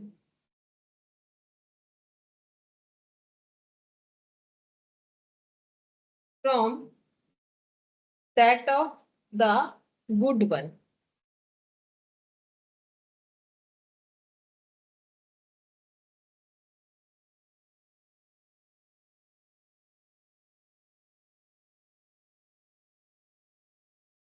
देखो, डिफेक्टिव हमारा इनपुट देते वक्त भी हो सकता है, आउटपुट पे भी हमें डिफेक्टिव आइटम मिल सकता है। हम लोगों ने रॉ मटेरियल ही डिफेक्टिव दे दिया, ऐसा हो सकता है, या फिर हमारा जो आउटपुट निकल के आया वो डिफेक्टिव हुआ। Defective also are not intended, मतलब कोई जानबूझ के डिफेक्टिव नहीं करता है, बट कैन बी एलिमिनेटेड। लेकिन हम लोग डिफेक्टिव अगर हो रहा है तो उसे एलिमिनेट कर सकते हैं प्रॉपर कंट्रोल। जब हम लोग रॉ मटेरियल देंगे तब देखेंगे कि हम लोगों ने कहीं डिफेक्टिव रॉ मटेरियल तो नहीं दे दिया, तो फिर मेरा जो फिनिश गुड्स है वो भी डिफेक्टिव बनेगा। तो प्रॉपर कंट्रोलिंग के साथ इस चीज को हम लोग रोक सकते हैं। डिफेक्टिव को हम लोग रेक्टिफाई भी कर सकते हैं कभी कभी। जैसे देखो, कभी कभी तुम लोग के पास ऐसा बुक्स आ जाता है ना, परचेस करते वक्त देखो कि पेज में कटिंग नहीं रहता, या फिर एक्स्ट्रा ऐसा पेज निकला हुआ रहता है, तो वो क्या है, डिफेक्टिव ही है। अब नॉर्मली लोग क्या करते हैं, चेक करते हैं तो बोलते हैं ये वाला बुक नहीं लेंगे, मुझे चेंज करके दीजिए। और कोई क्या कर सकता है, जैसे देखो कोई जैसे सेलर बोल सकता है, देखो हम ये काट के दे देंगे लेकिन उतना अच्छा तो होगा नहीं, इसका दाम थोड़ा कम ले लेंगे। तो फिर वो क्या किया, डिफेक्टिव को रेक्टिफाई कर दिया, करने के बाद उसे बेच दिया। लेकिन जब बेचेगा तो वो नॉर्मल बुक से क्या होगा, कम में ही बेचेगा। मान लो कोई शर्ट में थोड़ा सा कट लग गया बाई चांस, पूरा नया ही है शर्ट, ठीक है। अब क्या होता है, किसी को अगर ऐसा लगता है कि मुझे कोई इश्यूज नहीं है, हम इसको थोड़ा सा जो है रिमूव करवा के इसको ठीक कर लेंगे, तो फिर उसको कम दाम में बेच सकता है। अगर किसी, कभी कभी तो वो लोग उसी स्टॉक में ही रख देते हैं, अगर हमें नहीं दिखेगा तो हम लोग उसी को परचेज करके ले आएंगे। लेकिन कभी कभी वो बता भी देते, देखिए इसमें थोड़ा डिफेक्टिव है लेकिन ये आपको कम में मिल जाएगा। तो डिफेक्टिव को रेक्टिफाई किया जा सकता है, और हो सकता है कभी कभी रेक्टिफाई किया ना भी जाए, ठीक है। तो अगर रेक्टिफाई किया जाए या ना जाए, अगर हम लोग बेचना चाहेंगे लेकिन वो ऑलवेज कम में ही बिकेगा, ठीक है। अगर कोई शर्ट कट लगा हुआ है, उसमें अगर हम लोग कुछ रिपेयर करके उसको बेच रहे हैं, मतलब रीफू वगैरह करके, तो वो तो ऑब्वियसली कम में ही बिकेगा, ठीक है, ज्यादा में तो बिकेगा नहीं।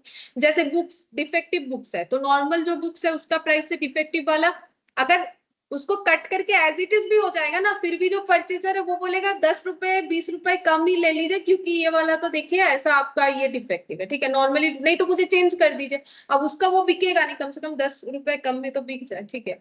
तो ये हो गया डिफेक्टिव। अच्छा, उसके बाद लिखो ऑब्सोलेसेंस। ये क्या होता है, लिखो। ये होता है टेक्नोलॉजिकल चेंजेस के वजह से जो लॉस हो जाता है। तो लिखो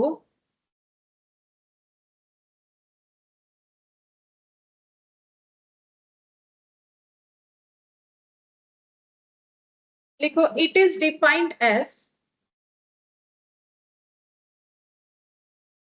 it is defined as the loss in intrinsic value, the loss in intrinsic value। Intrinsic का मतलब होता है ओरिजिनल, ठीक है। किसी भी चीज का इंट्रिंसिक वैल्यू मतलब जो वैल्यू उसका एक्चुअली होना चाहिए। जैसे शेयर का भी होता है, सब चीज का। जैसे शेयर का नॉर्मल वैल्यू 10 रुपीज होता है, बाकी जो भी उस पे एक्स्ट्रा प्राइस हो जाता है वो प्रीमियम होता है।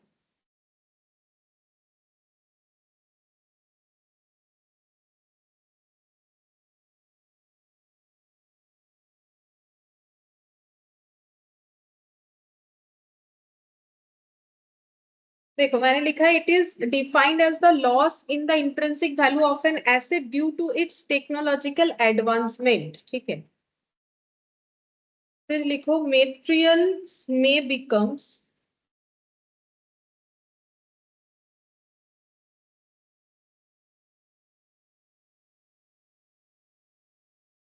obsolete under any of the following circumstances।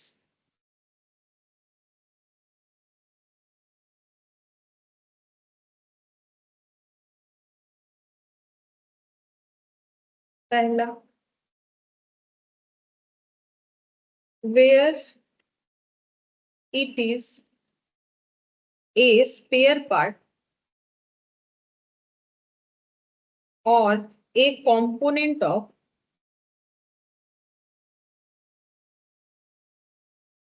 machinery that is used in manufacturing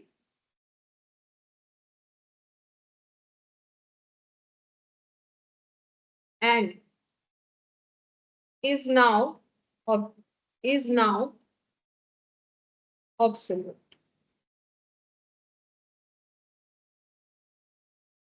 Then next, where it is used in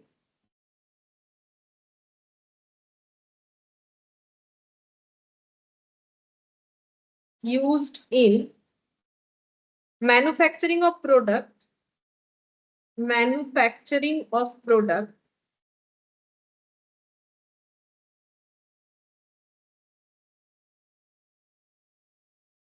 which has now become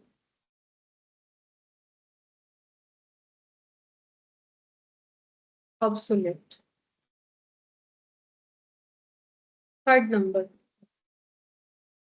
where the material itself is replaced by another material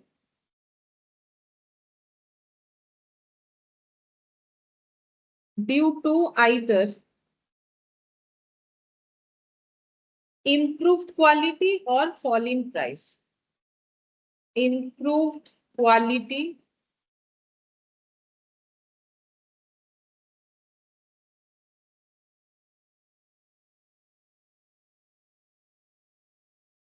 or fall in price। बताते हैं ये वाला क्या लिखा है। देखो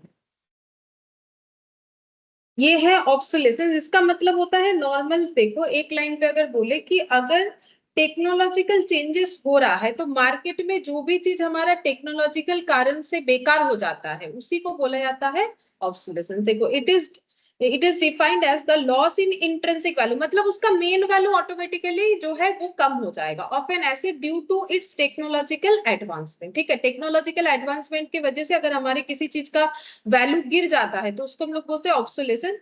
अब material में बिकम्स ऑब्सोलेट, मेटेरियल कब ऑब्सोलेट हो सकता है, ये कुछ कंडीशंस बताए, जैसे where it is a spare parts, मतलब कुछ अगर स्पेयर पार्ट्स का बात हो रहा है, और एक कंपोनेंट ऑफ मशीन, मतलब मशीन के अंदर जो छोटे छोटे पार्ट्स लगे हुए हैं, that is used in manufacturing, मतलब वो मशीन जो मैन्युफैक्चरिंग के काम पे लगता है और उसके अंदर जो छोटे छोटे स्पेयर पार्ट्स है वो अभी ऑब्सोलेट हो गए। मतलब देखो ऐसा होता है ना, किसी चीज के अंदर कोई पार्ट्स, जैसे मान लो हमारे पास एक फ्रिज है, ठीक है, उसके अंदर जो भी पार्ट्स लगा हुआ है, अब हमेशा टेक्नोलॉजिकल क्या होता है, चेंजेस होते रहता है। अब अचानक से पुराना फ्रिज खराब हो गया, मार्केट में जाओगे बोलेगा उसका ये वाला पार्ट्स खराब हो गया, लेने जाओगे बोलेगा ये और नहीं मिलता है। क्यों नहीं मिलता है? क्योंकि वो प्रोडक्ट ही अब बनना बंद हो गया, अब नया कुछ बनने लगा। अब क्या हुआ, फ्रिज तो बेकार हो जाएगा अगर वो पार्ट्स के बिना नहीं चलेगा। तो वही बोल रहा है, मशीन ठीक है, मतलब फ्रिज में कोई प्रॉब्लम नहीं है, आउटर यूनिट पूरा सही है, लेकिन इन अंदर जो पार्ट्स लगे हुए वो अगर मार्केट में अभी नहीं बिक रहा है तो अब तो वो मेरा चीज तो बेकार हो गया। ठीक है, तो ये क्यों हुआ, बिकॉज ऑब्सोलेसेंस। ठीक है, अब बोल रहा है where it is used in manufacturing of product which has now become obsolete, मतलब बोल रहा है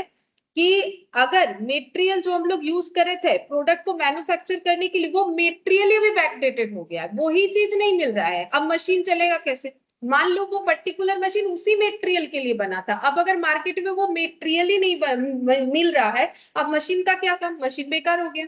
फिर बोल रहा है where the material itself is replaced by another material, मान लो उसके जगह दूसरा मेटेरियल आ गया, ठीक है, तो due to either improve quality or fall in price. अब दूसरा मेटेरियल क्यों यूज हो रहा है, हो सकता है वो मेटेरियल ज्यादा अच्छा है या फिर पहले वाले से सस्ते में मिल रहा है, तो फिर क्या होगा, पुराना चीज का जो है वैल्यू गिर जाएगा। तो यहाँ पर 3 पॉइंट किस बारे में लिखा हुआ था कि हम लोग का मेटेरियल कब ऑब्सोलेट हो जाता है, तब हो जाता है अगर हम लोग का पुराना मेटेरियल दूसरे वाले से रिप्लेस हो जा रहा है नए वाले से, पुराना वाला मिलना बंद हो गया है, वैसा हो सकता है, या फिर हम लोग मशीन्स के अंदर जो स्पेयर पार्ट्स था वो भी तो हमारा स्टॉक हुआ, वो अब मार्केट में नहीं मिल रहा है, तो वो ऑब्सोलेसेंस हो जाएगा। तो ये हो गया ऑब्सोलेसेंस का रीजन। चलो अब दूसरा और एक थ्योरी लिखेंगे, ऑब्सोलेसेंस लिख लिया हम लोगों ने, अब लिखेंगे difference between bills of material और मटेरियल रिक्विजिशन नोट। ठीक है, तो दोनों साइड कॉलम कर लो, बिल्स ऑफ मटेरियल,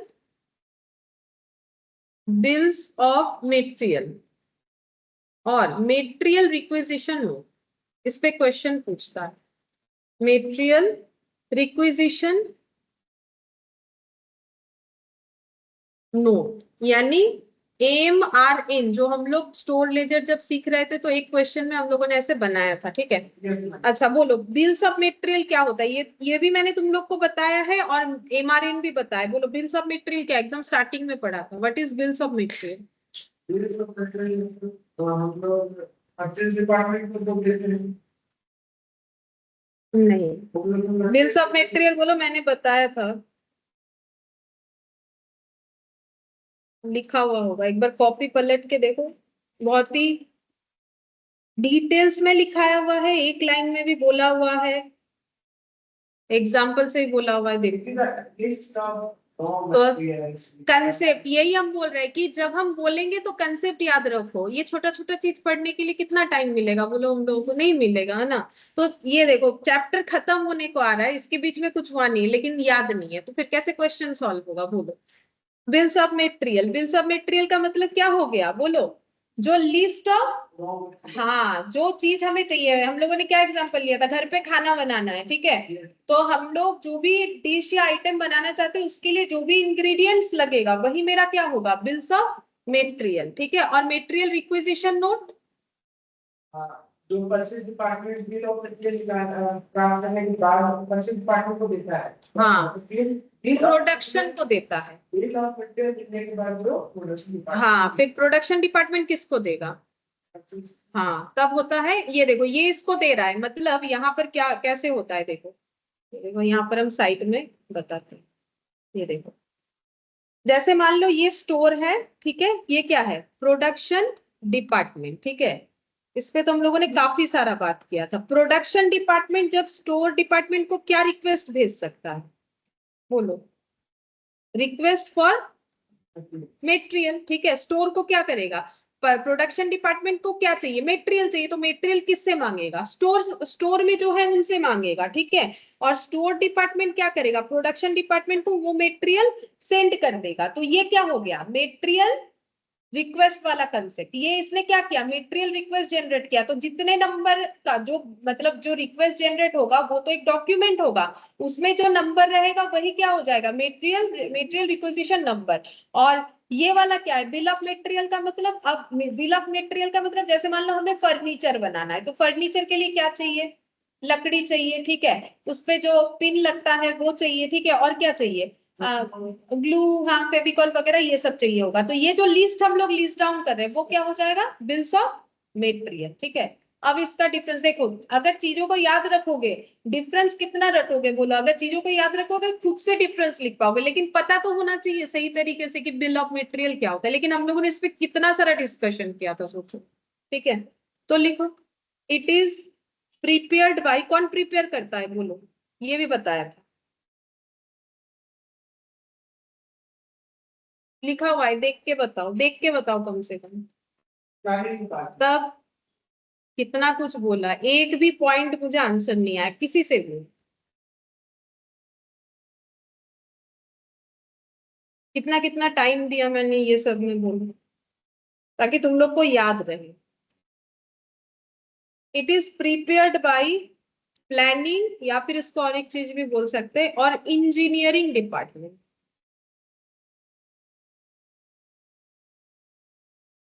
ये नाम भी दे देता है कभी कभी, ठीक है।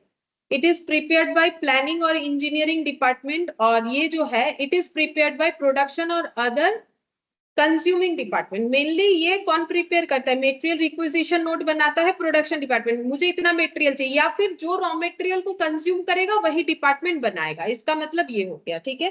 फिर लिखो, it is complete, it is A complete schedule of component parts and raw materials required for a particular job और वर्क, ठीक है। तो देखो, ये रॉ मटेरियल भी हो सकता है, कोई कंपोनेंट या पार्ट्स भी हो सकता है। जैसे मान लो किसी का गाड़ी मैन्युफैक्चरिंग कंपनी है, तो उसका बिल्स ऑफ मटेरियल में क्या आएगा, पार्ट्स का कंपोनेंट ही आएगा ना, कि टायर चाहिए, ये चाहिए, वो चाहिए, ठीक है। तो कंपोनेंट पार्ट्स, जिसका जैसा काम है उस हिसाब से उसका बिल्स ऑफ मटेरियल बनेगा। किसी का रेस्टोरेंट है तो उसका वेजिटेबल्स का लिस्ट बनेगा, मसाले का लिस्ट बनेगा, ठीक है। किसी का कुछ और है तो उसका वैसा बनेगा, ठीक है। यहाँ पर नेक्स्ट लिखो, it is a document working, it is a document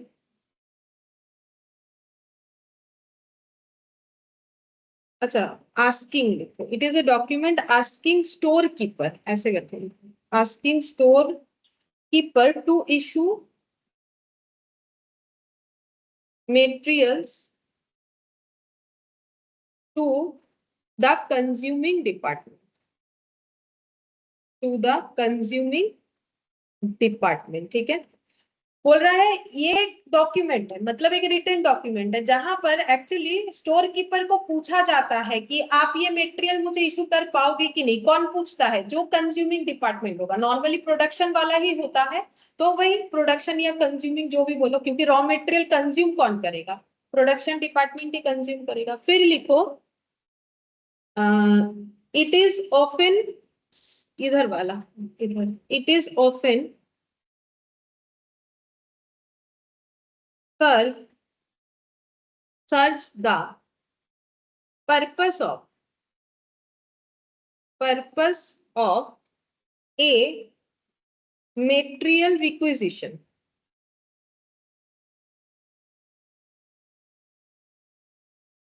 as it shows the complete schedule of material required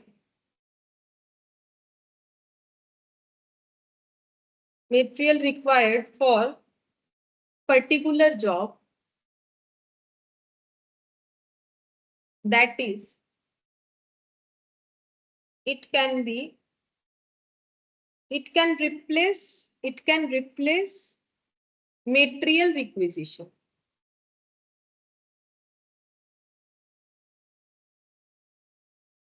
और इधर का भी लिख लो, फिर दोनों पॉइंट समझाते हैं। इसका ऑपोजिट वाला भी लिखते हैं। इट कांट रिप्लेस, ये एक ही लाइन का लिखने से होगा, it can't replace A bills of material. ठीक है, तो यहाँ पर ये पॉइंट हमें क्या बोल रहा है कि अगर हमें जरूरत पड़े तो हम लोग मेटेरियल रिक्विजिशन जो नोट है उसके जगह हम लोग बिल्स ऑफ मटेरियल का क्या कर सकते हैं, मतलब बिल्स ऑफ मटेरियल को रिप्लेस कर सकते हैं मेटेरियल रिक्विजिशन नोट से, लेकिन मेटेरियल रिक्विजिशन को बिल्स ऑफ मटेरियल से रिप्लेस नहीं कर सकते। क्यों नहीं कर सकते? देखो बोल रहा है it is often serve the purpose of material requisition. देखो बिल्स ऑफ मटेरियल देख के ही तो मेटेरियल का रिक्वेस्ट भेजा जाएगा। पहले लिस्ट भेज दिया कि मुझे ये सारी चीज चाहिए, अब जो चीज हमारे पास है वो तो नहीं खरीदेगा स्टोर में जो है, ठीक है, वो कौन सा खरीदेगा? जो उसके पास नहीं है। ठीक है, तो इसका मतलब ये जो बिल्स ऑफ मटेरियल है यहाँ पर तो सारे आइटम्स का नाम है। ठीक है, अब इसमें से जो हमें चाहिए परचेस करने के लिए वो आइटम का नाम हम लोग कहां पर लिखेंगे? MRN में। ठीक है, वो आइटम का नाम यहाँ पर लिखेंगे। यहाँ मान लो 10 आइटम्स है, हमें सिर्फ 5 आइटम्स ही लेना है, तो यहाँ पर हम लोग 5 आइटम्स का ही नाम लिखेंगे। अब बताओ, बोल रहा है कि it is often serve the purpose of material requisition. बोल रहा है कि ये वाला जो बिल्स ऑफ मटेरियल है ना, ये क्या है? बिल्स ऑफ मटेरियल 10 आइटम्स था इसमें, all items, basically all items. इसमें से अगर 5 आइटम खरीदना है तो 5 का रिक्वेस्ट भेजा जाएगा। तो ये जो बिल्स ऑफ मटेरियल है इसको हम लोग रिप्लेस कर सकते हैं मेटेरियल रिक्विजिशन से। मान लो ये हमारे पास नहीं है लेकिन ये है, तो हम लोग ये तो पता कर सकेंगे ना कि हम लोगों ने क्या क्या मटेरियल का रिक्वेस्ट भेजा होगा। अब ये 10 में से किसी को भेजा होगा, ठीक है, तो वही बोल रहे हैं या तो 10 में से 10 या 10 में से कम, लेकिन नाम तो पता चल जाएगा ना कि ये मटेरियल का रिक्वेस्ट जा सकता है। तो वही बोल रहा है कि अगर जरूरत पड़े तो इसे हम लोग कैसे यूज कर सकते हैं? बोल रहा है कि इसे हम लोग मेटेरियल रिक्विजिशन के पर्पस पे भी यूज कर सकते हैं, as it shows the complete schedule, मतलब वही complete details of material required for particular job, that is it can be replace material requisition. लेकिन जो ये वाला है ये कभी भी बीओएम को रिप्लेस कर पाएगा नहीं। यहाँ पर कितने आइटम है? 5। हमें कैसे पता चलेगा कि लिस्ट ऑफ आइटम क्या था for some particular finish goods? ठीक है, ये इसको रिप्लेस नहीं कर सकता, ये इसको रिप्लेस कर सकता है। कि अगर मुझे पता करना है कि क्या क्या मटेरियल रिक्वेस्ट भेजा था और बाई चांस मेरे पास MRN अवेलेबल नहीं है, तो उस प्रोडक्ट का बीओएम देख के हम आइडेंटिफाई कर सकते हैं कि मेरा MRN क्या था, लेकिन MRN देख के कभी भी बीओएम आइडेंटिफाई नहीं कर पाएंगे। ठीक है, अच्छा, अब 4th नंबर पॉइंट लिखो।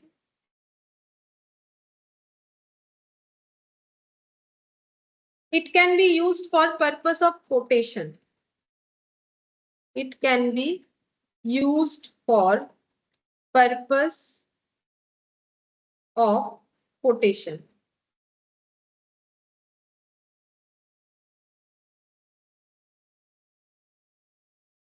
ठीक है, और ये वाला लिखो इधर 4th number, it is useful in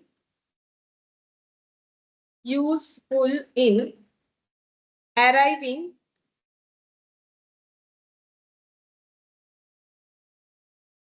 historical cost only, historical cost only।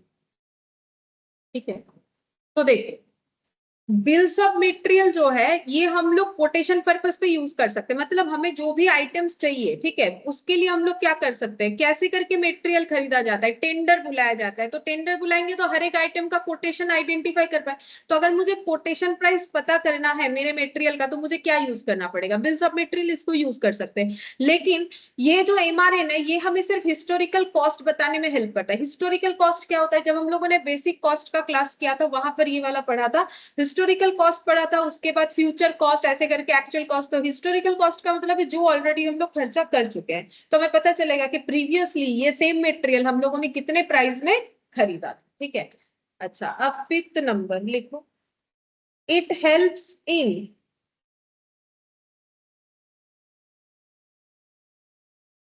Keeping quantitative control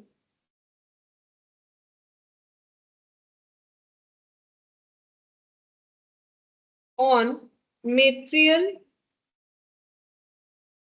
drawn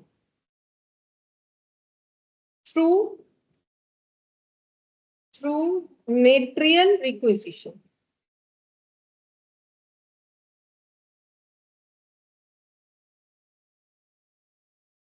और इधर लिखो it shows the materials actually it shows the material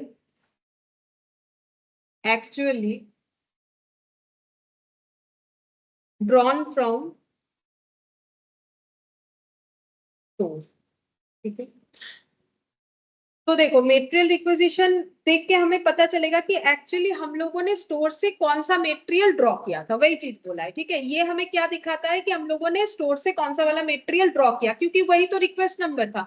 अब यहाँ पर जो है it helps in keeping quantitative control on material drawn through material requisition. ठीक है, इसमें हम लोग क्या कर सकते हैं, मेटेरियल रिक्विजिशन के साथ इसको मैच करके हम लोग ये आइडेंटिफाई कर पाएंगे कि हम लोगों ने कितना मेटेरियल, कौन कौन सा मेटेरियल ड्रॉ किया है। ठीक है, क्वांटिटेटिव कंट्रोल, कितने क्वांटिटी का हम लोगों ने मेटेरियल ड्रॉ किया है। ठीक है, ये हम लोग आइडेंटिफाई कर पाएंगे। बस इसमें इतना लिखना काफी है। और एक लिखो डिफरेंस इंपॉर्टेंट है, बीन कार्ड और स्टोर लेजर। लिखो बीन कार्ड और स्टोर लेजर। बीन कार्ड और स्टोर लेजर।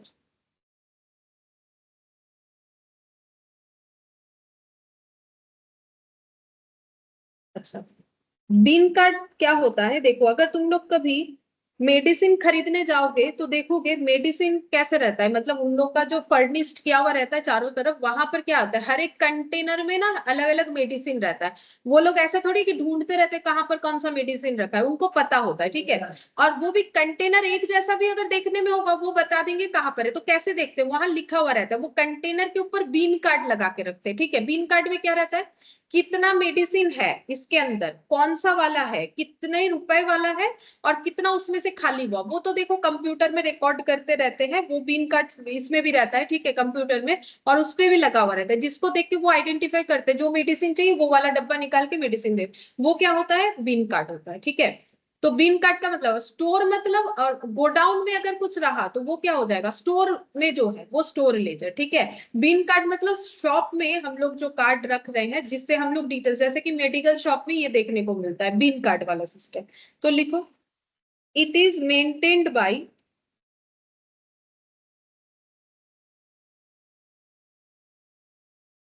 storekeeper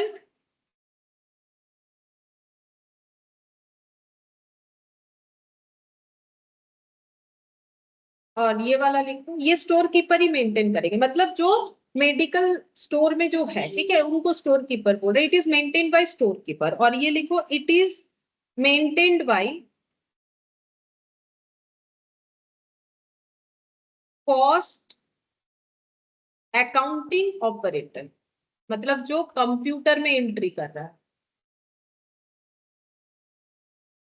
ये कॉस्ट अकाउंटेंट जो होते हैं, या फिर जो कॉस्ट का अकाउंटिंग यानी रिकॉर्डिंग करते हैं, वो ये स्टोर लेजर। अभी अभी तुम लोगों ने स्टोर लेजर बनाया ना, फीफो लिपो, उसमें क्या क्या था, डेट, पर्टिकुलर मतलब रिसिप्ट का पूरा डिटेल्स, क्वांटिटी अमाउंट रेट, और सेम तरीके से बैलेंस का और इशू का, वही वाला स्टोर लेजर है। ठीक है, लेकिन बिन कार्ड में उतना डिटेल्स नहीं रहता है। ठीक है, बिन कार्ड में थोड़ा कम डिटेल्स रहता है। बताते हैं क्या क्या डिटेल्स रहता है। इसको 1 कर दो, ये मैंने गलती से 2 कर दिया है।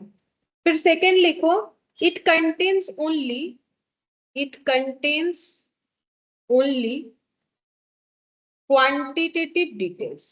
quantitative details of material received, issued and written। ये सिर्फ क्वांटिटी बताता है। जैसे मान लो मेरे पास जो मेडिकल शॉप में मान लो सेरिडॉन 100 पीसेस है। ठीक है, अब उसमें से मान लो इशू कर दिया उन्होंने, 50 पीसेस बेच दिया, अब कितना बचा हुआ रहेगा, 50 पीसेस बचा हुआ रहेगा। अगर कुछ रिटर्न कर दिया तो बस वही, लेकिन उसका प्राइस वगैरह नहीं रहेगा, सिर्फ क्या रहेगा, क्वांटिटी दिखाता है। बीन कार्ड में सिर्फ क्वांटिटी का डिटेल्स रहता है, क्योंकि उनके पास वो कैलकुलेशन करने का उतना जो है, मतलब कैलकुलेशन करने आता होगा किसी को, ऐसा थोड़ी है कि नहीं आता है, लेकिन फिर भी उनके ऊपर वो रेस्पॉन्सिबिलिटीज नहीं रहता है। कैलकुलेट करने का जो रेस्पॉन्सिबिलिटी वो स्टोर लेजर वाले को ही रहेगा। इसमें लिखो it contains information both quantity and value, quantity and value। ये क्वांटिटी भी बताएगा और वैल्यू भी बताएगा, ठीक है। अच्छा, यहां पर लिखो entries are made when transactions took place।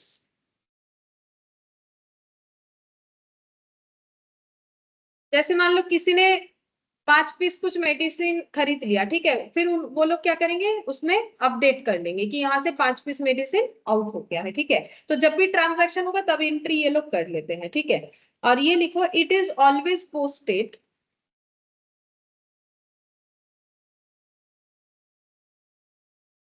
After the transaction.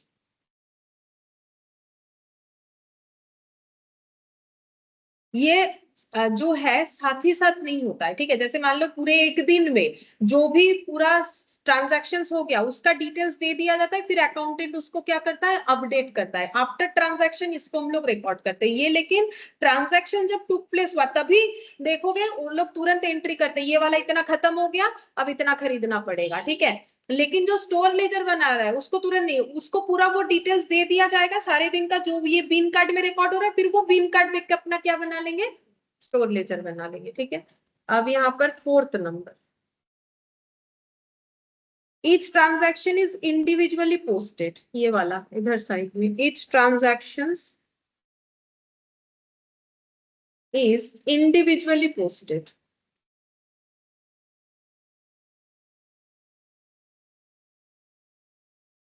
Transaction इधर लिखो, ट्रांजैक्शंस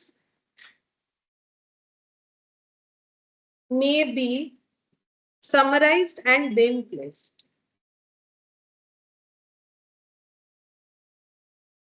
देखो जो भी तुम लोगों ने अभी तक स्टोर लेजर किया, तुम लोग के पास पूरा एक समरी रहता है, पूरे मंथ का डिटेल्स दे दिया था। आज ही देखो जो क्वेश्चन किया वहां पर क्या रहा, पूरे मंथ का डिटेल्स। जैसे देखो ये क्या है, पूरे अप्रैल फिर मई से लेके जून तक का, मतलब ये पूरा दे दिया जाएगा, उसके बाद वो लोग अपना काम करेंगे। लेकिन इनका क्या होता है, इंडिविजुअली पोस्टेड, मतलब जैसे ही ट्रांजैक्शन हो रहा है वैसे ही पोस्ट हो रहा है, इसीलिए इंडिविजुअली हो जाता है, एक साथ नहीं होता है। और यहाँ पर लिखो inter department transfer do not appear in bin card। और इधर लिखेंगे material transfer from one job to another, material transfer from one job to another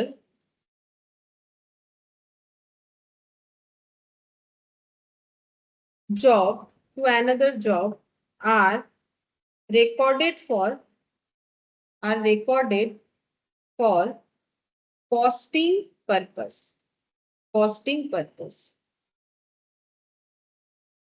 अब देखो ये थोड़ा सा घुमा के दिया हुआ है बात। देखो यहाँ पर क्या बोल रहा है कि एक्चुअली दोनों में ही रिकॉर्ड नहीं होता है। इंटर डिपार्टमेंट ट्रांसफर अगर होगा तो बिन कार्ड में रिकॉर्ड नहीं करना है। जैसे मान लो फ्रैंक रोज का एक यूनिट यहाँ है, एक यूनिट यहाँ है, अब इन दोनों में अगर कोई ट्रांसफर होगा, ठीक है, तो फिर कोई हमें एंट्री करने का जरूरत नहीं होता है। अगर हम लोग सेल करते हैं तो ही एंट्री करना पड़ेगा, रिटर्न करते हैं तो ही, या फिर परचेस करते हैं तो ही।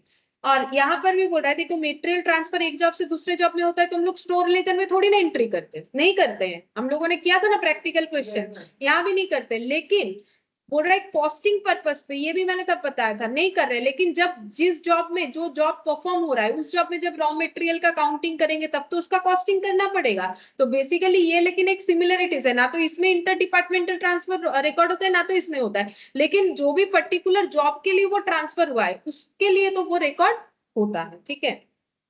अच्छा,